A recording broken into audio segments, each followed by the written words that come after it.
housekeeping ဆိုတာတန်ရှင်းရေးသမားတွေကြီးပဲလို့ထင်နေတာလားဒါဆိုရင်တော့ဒီမှားနေပါပြီလွန်ခဲ့တဲ့စစ်တမ်းတစ်ခုအရဟိုတယ်ရွေးချယ်တဲ့အခါမှာဧည့်သည်တွေရဲ့85%ကဈေးနှုန်းထက်တန်ရှင်းမှုကိုပိုပြီးဦးစားပေးတယ်လို့ဖော်ပြထားပါတယ်85%ဆိုတာအများကြီးကိန်းဂဏန်းတစ်ခုပါဒါကြောင့်ဟိုတယ်လုပ်ငန်းမှာ housekeeping ဌာနကဘယ်လောက်ထိအရေးပါလဲဆိုတာကို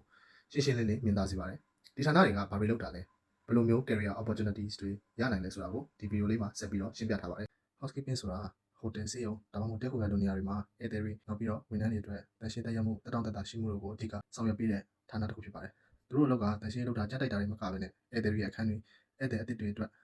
အမြဲတမ်းပြင်ဆင်ထားပေးတာရခင်းတွေနောက်ပြီးတော့ဧည့်သည်တွေလိုအပ်တဲ့ပစ္စည်းတွေဒါတွေကိုအမြဲတမ်းဖြည့်ဆည်းပေးတာနောက်ပြီးတော့အခန်းထဲမှာပစ္စည်းနေတာမျိုးတစ်ခုခုရှိတယ်ဆိုလို့ရှိရင်လည်းဒီ maintenance အဖွဲ့ကိုအကြောင်းကြားတာတို့ front desk ကိုအကြောင်းကြားတာတို့အဲ့လိုမျိုးဟာတွေအပိုင်းတွေမှာအဓိကတောင်းယူရတယ်ပေါ့နော်ဆိုတော့ housekeeping ကဘယ်လောက်ရေးပါလဲပေါ့အဲ့ဆိုရင်ဒီဌာနကမရှိဘူးဆိုရင်ဘာဖြစ်မလဲစဉ်းစားကြည့်ဖို့တန်ရှင်းမှုမရှိတဲ့အခန်းတွေညစ်ပတ်နေတဲ့နေရာတွေမတတ်မရဖြစ်နေတာတွေကြောင့်ပထမဆုံးဧည့်သည်တွေကဘယ်တော့မှစိတ်ကျဉ်မှုရမှာမဟုတ်ဘူးအဲ့တော့ housekeeping တွေကဧည့်သည်တွေနဲ့နှိစက်ဆုံးထိတွေ့ရတယ်သူတို့ရဲ့လုပ်ဆောင်မှုက hotel တစ်ခုလုံးရဲ့ reputation နဲ့ service quality ကိုအဓိကတက်ရောက်မှုရှိတယ်အဲ့တော့သူတို့ကအရေးကြီးတဲ့ဖွဲ့စည်းတစ်ခု hotel ရဲ့ကြောရိုးတစ်ခုလိုပါပဲအဲ့တော့ housekeeping နဲ့ပတ်သက်ပြီးတော့ career ခွင့်လန်းနေနဲ့လစာတွေရောဘယ်လိုရှိလဲဒီထိုင်းနိုင်ငံမှာမူတည်ပြီးတော့ကျွန်တော်ပြောပြပေးပါမယ်အဲ့ဆိုဒီအလုပ်ကိုအရင်ဆုံးလုပ်ချင်တယ်ဆိုလို့ရှိရင်ဘယ်လိုမျိုးတွေလုပ်တင်လဲဆိုတော့အဓိကတော့ attention to details ပေါ့အသေးစိတ်ကိုအဓိက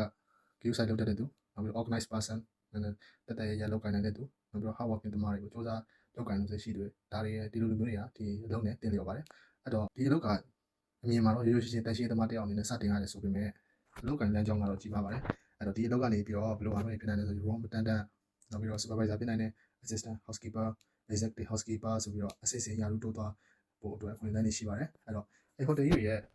executive housekeeper ရာထူးရတယ်ဆိုတာကတော့ management level တစ်ခုဖြစ်ပြီးတော့လစာကလည်းစင်တန်းတစ်ခုထိရရှိနိုင်ပါတယ်နိုင်ငံကစစ်မီ hotel တွေမှာဆိုရင်လစာရဲ့လုပ်ငန်းတွေကြုံနဲ့ရာထူးအလိုက်တင်းတင်းတဲ့ပမာဏကိုရရှိမှာဖြစ်ပါတယ်တိုင်းနိုင်ငံမှာဆိုလို့ရှိရင်တော့ housekeeping တယောက်ရဲ့လစာက1000နဲ့မှ2000ကနေပြီးတော့15000အတွင်းမှာရှိပါတယ်နောက်ပြီးတော့ service ရှိမယ် demand ရှိမယ်ဒီကနေမှတစ်ဆင့်ဆက်ပြီးတော့ကိုကြိုးစားရင်ကြိုးစားသလိုဆက်ပြီးတော့တိုးသွားနိုင်ပါတယ်အားလုံးကျေးဇူးတင်ပါတယ်